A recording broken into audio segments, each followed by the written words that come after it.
Halo, selamat siang Tribuners. Jumpa lagi bersama dengan saya, Kusnul Asyaifa, dalam tayangan berita selebritis di Tribun Lampung.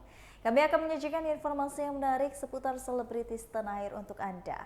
Dan inilah berita selebritis selengkapnya.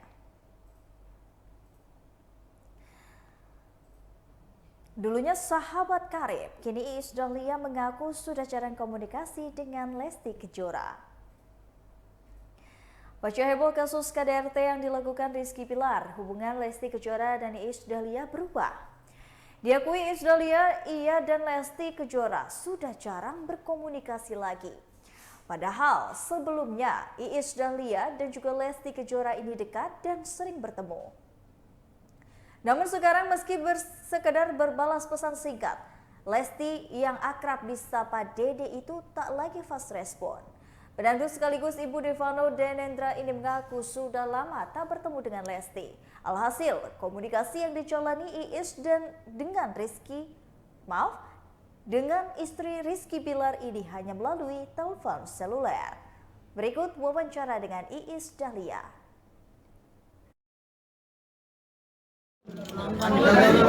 Oh, bagus aja teh, bagus. Universal.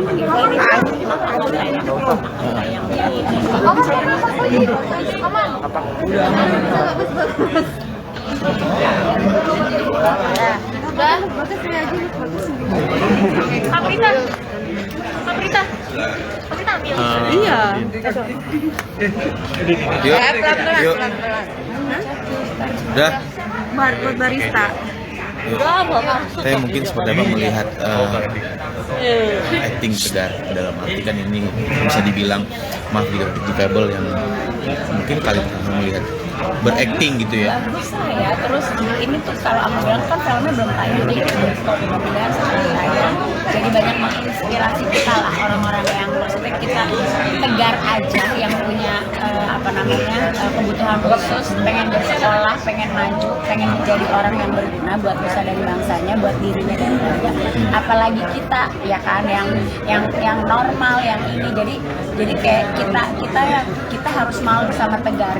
Tegar aja yang seperti itu, Tegar pengen bersekolah, pengen menjadi seseorang, bagaimana kita.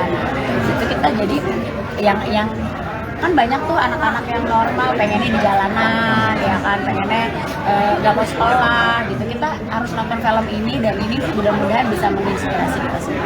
Ini kan mengangkat soal ibaratnya tidak boleh insecure juga ya terhadap kita. Nah, kalau menulis juga iya, jadi gini, kalau kita tuh harus percaya sama apa yang kita punya. Dia punya kebutuhan khusus, tapi dia merasa dia bisa gitu untuk bersekolah seperti layaknya orang biasa gitu kan, orang yang normal gitu. Jadi kalau kita yakin sama kemampuan dan diri kita, nggak percaya diri, harus yakin. Jadi Bang sendiri pernah merasa insecure Pengalaman Sendiri pastilah gitu, insecure sama maksudnya gue bisa nggak ya gitu, gue mampu nggak ya, tapi aku nggak mau berlarut-larut sama hal seperti itu. Jadi ya udah, kalau umpamanya aku bidangnya kan bernyanyi gitu, berakting, belajar caranya supaya kita menghilangkan insecure kita, ya kita harus yakin sama kemampuan kita, belajar supaya kita bisa memperlihatkan ke orang-orang, oh bahwa gue mampu, kenapa gue harus nggak pede. Menurunkan ilmu-ilmu dari anak-anak juga masih Mbak Iis? Pastilah, jangan bukan cuma ke Devano sama ke Salsa, anak gue kan banyak. Mungkin seperti apa, langsung memberi contoh atau memberikan nasihat dan masukan? Memberikan contoh pastinya gitu, membawa mereka ke pergaulan pastinya biar mereka melihat secara langsung, tapi juga memberikan ngobrol. Kalau zaman sekarang bukan ujangan, ngobrol, lebih ke ngobrol. Jadi mereka lebih ngerti gitu bahwa oke, kamu di bidang ini kamu harus bagaimana supaya bisa diterima, supaya bisa long lasting, supaya bisa bertahan kayak gitu. Oke. Gempa Cianjur gimana kemarin? Apa udah terjadi juga langsung? Alhamdulillah aku lewat teman-teman udah. Tapi besok kita mau ada penggalangan dana di Kemang Village sama 100 artis mulai dari jam 12. Banyak banget yang bisa yang bisa perform di sana lewat nanti penggalangan dananya lewat kitabisa.com. Ada rencana ke sana mungkin tadi?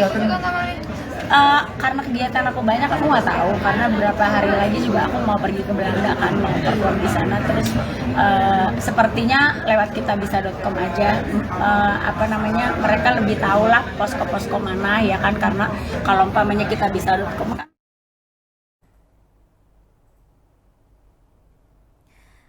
Berita selanjutnya, 57 penyandang disabilitas menonton film Tegar di Hari Disabilitas Internasional.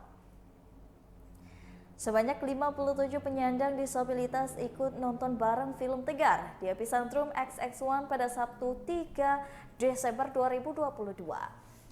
Acara menonton bareng ini bertepatan dengan Hari Disabilitas Internasional pada 3 Desember 2022 bersama dengan Kepala Staf Kepresidenan Ad Muldoko.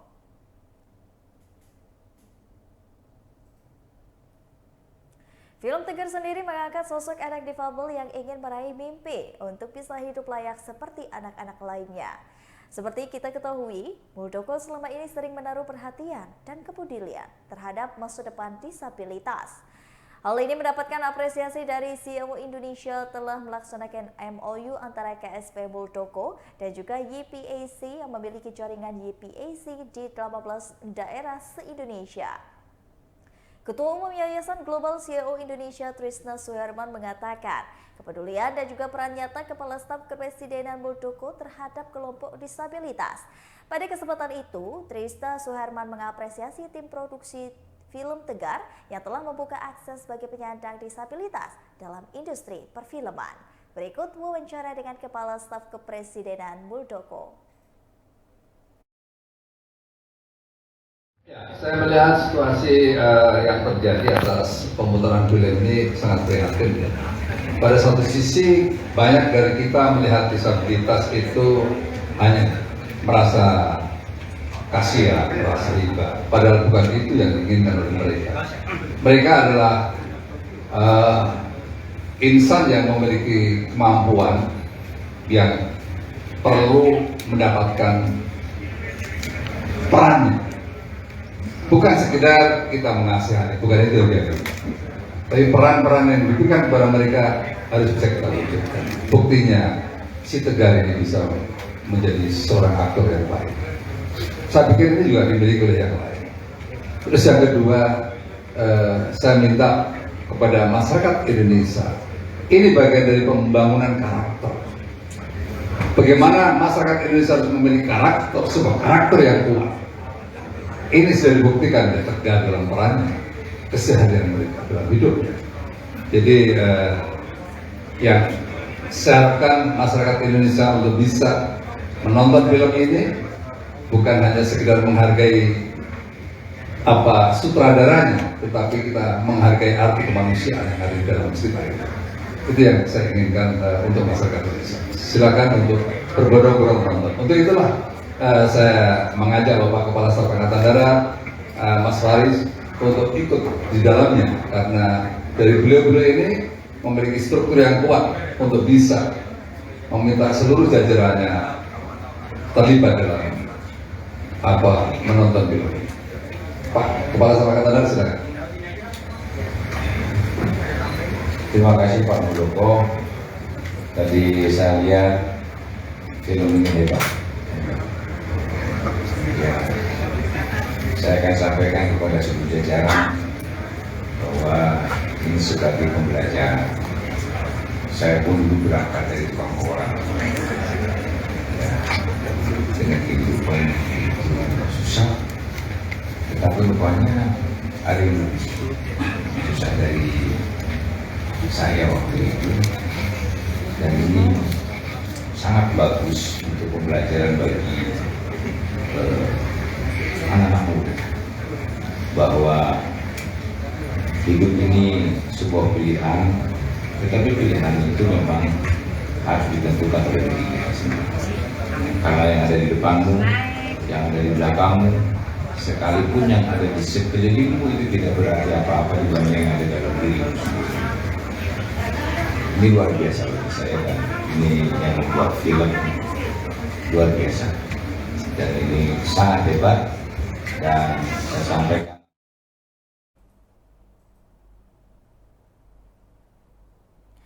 Belum kelar membahas masalah keperawanan, Livi Renata geram dengan Deddy Corbuzier sebut wajah filter.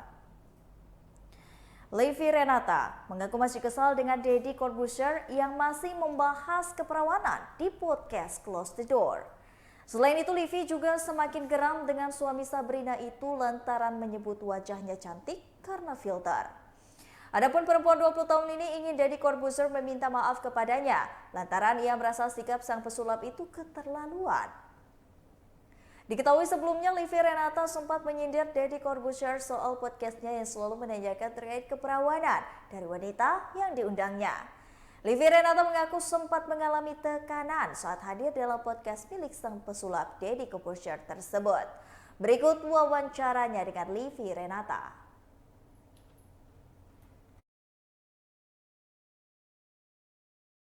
Nanti datanya sudah dari jatuhnya udah habis. Berarti memang setiap tahun tuh ada permintaan khusus ya ketika Natal tuh. Iya. For my whole youth, jadi nggak terlalu fokus di kerja gitu. Kalau pekerjaannya jadi sumber kerjaan utama atau cuma menyalurkan hobi sih buat Livi?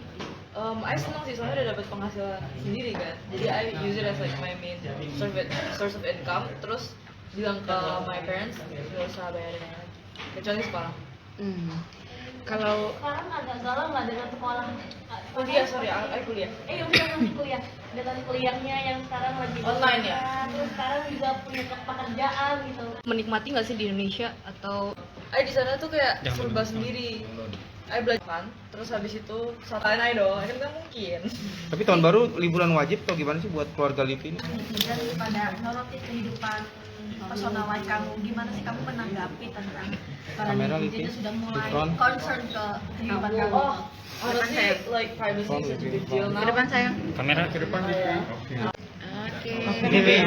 Langsung tadi kan cuman yang dikasih kado, dia nggak dikasih kado. My dad, everyone, semoga kalian juga. Dia udah punya kekasih, udah mau Dia udah tahu dari Nopet untuk di shipping sama Nopet sendiri. sedikit gak enak sih, tapi itu belum saya masalah. Itu menurut ayah, nggak tahu menurut kalian gimana, tapi menurut ayah kayak gitu. Terus harusnya dia kan ada WhatsApp aja gitu, kalau misalnya dia mau WhatsApp silakan. Berarti membuka lebar komunikasi. Awan. Tapi kecewa masih dengan sikap Kecewa lah, dulu kan ayah suka sama dia, maksudnya kayak memang fans sama dia. korek mami kasih mam, why you? Enggak kok, enggak. Ayah nggak nanya, ayah kayak wajar sih kesal aja juga kesal gitu loh. Lebih ke kayak gitu. Itu mendukung. Dukung lah. Kalau misalnya ada yang kesal sama dia.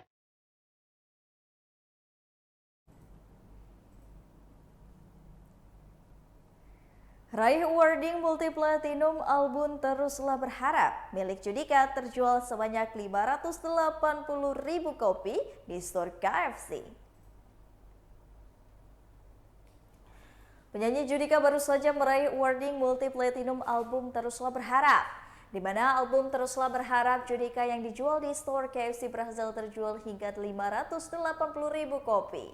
Rasa tak menyangka dan syukur dihaturkan oleh Judika karena albumnya berhasil terjual melebihi ekspektasi di era pandemi COVID-19. Apalagi produksi album ini benar-benar dilakukan Judika sendiri dan dikerjakan di rumah. Lebih lanjut, Judika berpesan hal terpenting dalam berkarya adalah dari hari. Judika mengungkapkan bahwa dirinya akan tetap terus berkarya selama dirinya bisa. Berikut wawancara dengan Judika.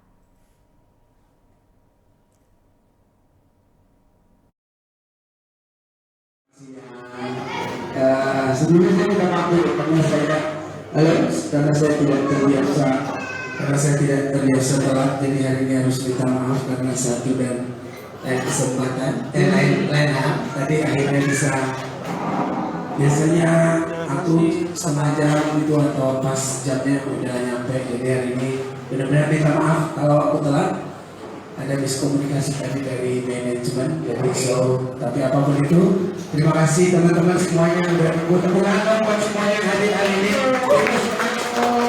Ini apresiasi yang luar biasa buat saya. Terima kasih buat Steve. Long time ago, maybe it's about 6 or 7 month ago we met in person. Ya. Jadi kita rencanakan untuk membuat album ini, we plan to make this new album.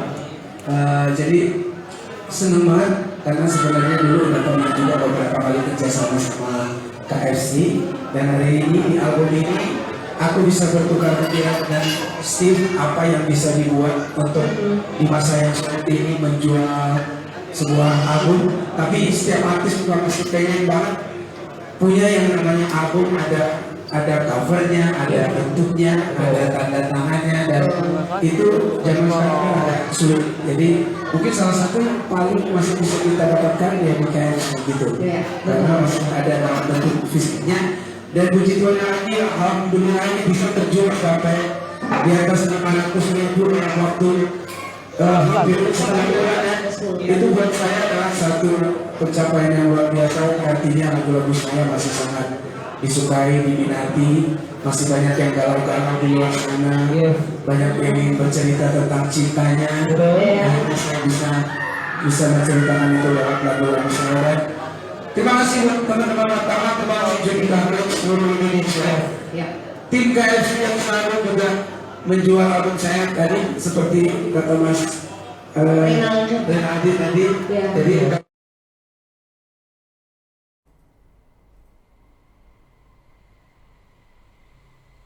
Rela rogoh kocek fantastis demi Mayang operasi hidung yang dilakukan oleh Dodi Sudrajat. Adik mendiang Vanessa Angel, Mayang kembali menjadi sorotan. Hal ini dikarenakan Mayang baru saja melakukan operasi pada hidungnya. Dodi Sudrajat sempat mengungkapkan proses operasi Mayang yang dilakukan di kawasan Jakarta Selatan. Mayang diketahui merobak hidungnya dengan operasi plastik. Hal itu berjalan lancar dan berlangsung dalam waktu singkat. Setelah operasi, Dodi menyebut bahwa Mayang mulai merasakan sakit di hidungnya. Tak lupa, ia memuji dan bangga melihat kecantikan sang anak. Sementara dilansir dari tribunstyle.com pada Kamis 1 Desember 2022, Mayang menggunakan dan mengungkapkan alasannya memutuskan untuk operasi hidung. Berikut wawancara dengan Dodi Sudrajat dan juga Mayang.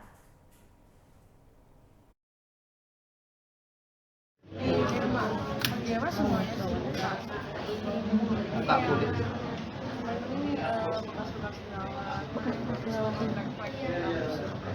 Berarti Mayang sendiri masih belum ready kan? Iya kan masih dikorban juga itu. Sebenarnya sih bukan masalah pede nggak pede, cuman ini kan treatment perawatan. Perawatan kalau cewek pasti semua pasti membutuhkan ya.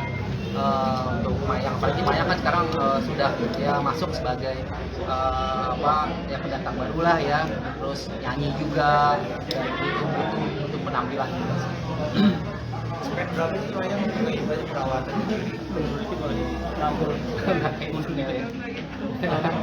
Tapi kamu Mayang ada ya, ada. Mayang termasuk udah misalkan makeup sehari aja masih besok udah langsung skincare nggak cocok ya baru sejam pakai 2 jam kemudian udah langsung kelihatan merah. Termasuk sensitif kalau boleh. Mayang, kamu khawatir nggak sih dengan hidung kamu lagi ini operasi, terus dengan perawatan juga ada kekhawatiran nggak gitu? Iya itu dia tadi aku belum coba perawatan, soalnya kan masih balik lagi itu masih berubah, jadi yang tadi yang kerja. Jadi untuk Mayang enggak, jadi karena masih diperban kan, jadi mungkin minggu depan setelah perban dibuka baru mungkin nanti Mayang coba untuk routine skinnya. Tadi dokter Rocky juga bilang mau coba nggak, kata Mayang nggak bisa dong, masih dioperasi, ya udah nggak apa-apa minggu depan aja. Berarti hari ini hari ini mungkin Dedi aja, tapi nggak tahu ya, masih antri juga sih. Mayang, apakah ada rasa sakit atau gimana? Soalnya apa capek atau kayak gimana? Mau nangis gitu Mayang? Sebenarnya aku lagi nggak enak badan, mata juga lagi iritasi sebenarnya kan. Tapi karena juga itu masih diundang sama dokter Rocky ya. Iritasi kenapa tuh Mayang kalau boleh tahu? Ini gara-gara softlens ya, kan aku setiap hari kan syuting, terus ya kan softlens setiap hari, jadi ya mungkin ini.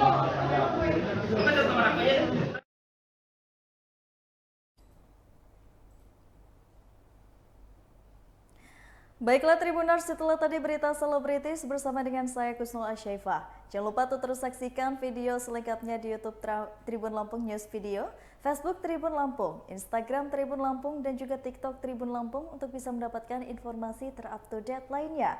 Selamat siang dan sampai jumpa.